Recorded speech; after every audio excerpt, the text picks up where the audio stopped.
Hello again, this is Veston speaking, and welcome to my top 5 Pokemon Advanced Battle episodes. Well, we're approaching the end of our 4 Kids Joyride, but we're not done yet, folks. We've got one more season to cover the Classic Era. Now, after watching Advanced Challenge, I know what's coming for me in Season 8.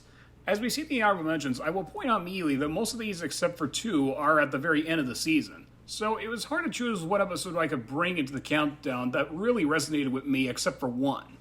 So, without further ado, let the countdown begin. Number 5 is easy. In the right place, in the right mind. This is what we call the reunion episode. And some of you are asking, why? Well, I'll tell you why. Well, let's begin with the very end of the previous episode, the Scheme Team. Ash gets home after learning about the Battle Frontier, where he meets up with Misty again. But this time, she has an Azurill, which is the pre-evolved form of Meryl. You see, Tracy's Meryl has laid eggs, and now Azurill is Misty's official replacement for Togepi since it evolved into a Togetic in the last season. It also proves that Tracy's Meryl is indeed a female. Also showing up are May's brother Max and Professor Birch. They're here because they're visiting Professor Oak. May does the same thing, looking at the 3 starter Pokemon, Bulbasaur, Charmander, and Squirtle. Tracy has a very difficult time getting Squirtle back into its Pokeball, but it grows accustomed to May. But here is where the fun begins. Outside Professor Oak's lab, May and Max meet up with most of Ash's old Pokemon, including Bulbasaur, Snorlax, Bayleaf, Cyndaquil, and Totodile to name a few. May introduces her Pokemon to them. With a sudden surprise, she left Skinny and Beautifly back in Petalburg City. Well, that seems a bit unfair if you ask me. For now, she only carries Munchlax, Squirtle, and Combuskin. I also love how Tracy and Misty work together to save Ash from the stampeding Tauros Ash has. Okay, you know the drill. Team Rocket shows up, Grovyle gets everyone out, and they fight them and blast off again. And with Phanpy returning to Ash's group, they set off for the Battle Frontier. The only reason this is so low in this is because of a few things. 1, it's not that big of a reunion because we don't actually get to see Ash's Charizard and Squirrel, but don't worry, you'll see them again in the future. 2, it's kind of weird that Ash left Glalie and Torkoal at Professor Oak's lab this early. I can understand Phanpy going back with Ash, but why couldn't Cyndaquil come along as well? I mean, he needs a fire Pokemon since Professor Oak's going to take care of Torkoal for the time being. And third, and most importantly, Brock didn't show up in the episode until at the very end. Let's just say he showed up fashionably late.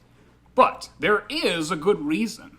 He was spending most of his time back in Pewter City showing his siblings his Ludicolo.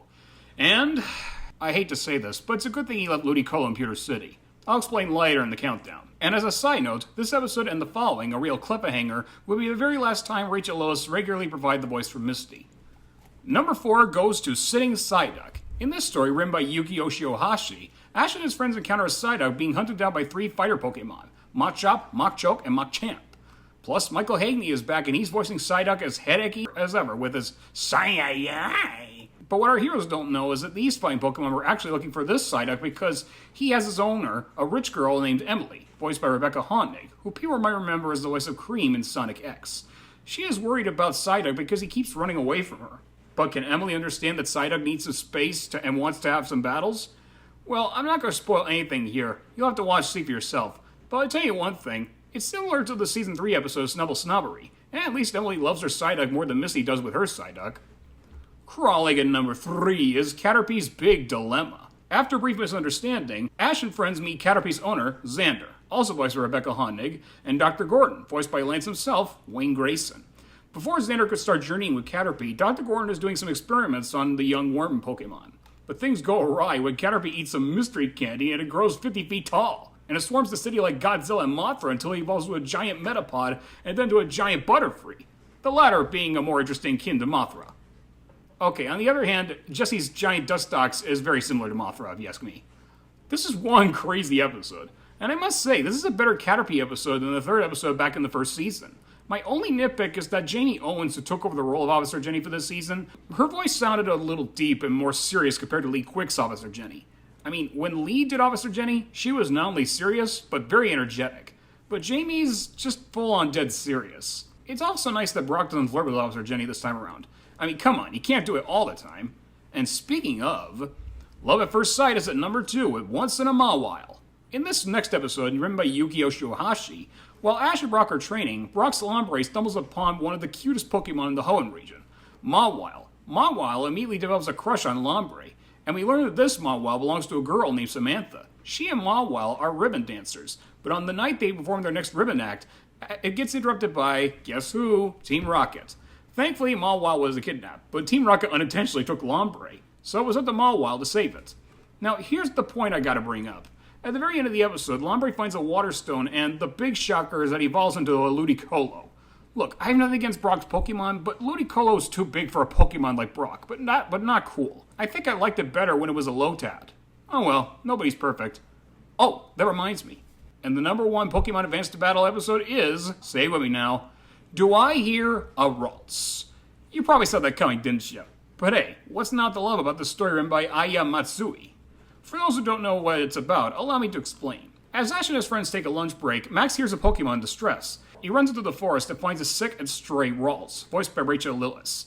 Brock suspects that Ralts may have a cold, and Max decides to take it to the nearest Pokemon Center. But you see, Team Rocket was watching them. James disguised himself as an elderly man, while Meowth and Jessie disguised themselves as Curly and Gardevoir, respectively. But Ash, with his Pokédex, sees through their pathetic disguise and they battle, which gives Max and Ash's Snowrun the opportunity to run through for the Pokemon Center. But on the way, Ralts' fever gets worse. Max tries to feed it some berries, but Ralts is too sick to even eat them. And in my opinion, this is the saddest thing I've ever seen on this show. I identify a lot. I don't like losing loved ones or pets or growing up either. Amy Birnbaum's performance as Max here is a great reminder. You can hear the emotion in her voice when Max says he's so sorry he let Ralts down. Eventually, Snowrun shows up and freezes some of the berries to cool down the fever on Ralts, allowing her to eat the berries Max found. After some reasoning with the real Curly and Gardevoir, they allow Max to press forward to the Pokemon Center to get Ralts all fixed. And then, one morning, when Max was worried that Ralts wouldn't make it, it happened. Ralts was all healed up and better, thanks to Nurse Joy. According to her, the cold had turned into pneumonia. If Max didn't get Ralts to the Pokemon Center on time, Ralts probably would have died. Again, Team Rocket tries the trick again, but Max has Ralts blast Team Rocket away with Psychic, and Curly and Gardevoir do the same thing with James.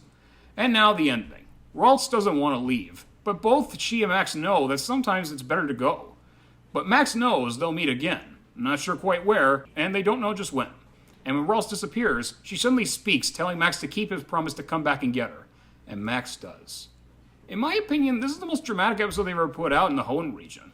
It's tough to deal with, and this episode doesn't sugarcoat it. If Max eventually did catch Ralts and have a good time together in my headcanon years after this, then good for him. Well, there you have it. There was quite a lot of ground to cover for me in this countdown compared to the other two seasons of Hoenn, but it was worth it. But I really can't say more until I get to the next season. And as far as Battle Frontier goes, I haven't seen a lot of these episodes, so I'm gonna have my fingers and toes crossed they'll be good. Because some of the episodes I have seen of Battle Frontier, they are super good. But until then, thank you for watching, and this is Veston saying, Happy 30th anniversary, Pokemon. Goodbye, folks.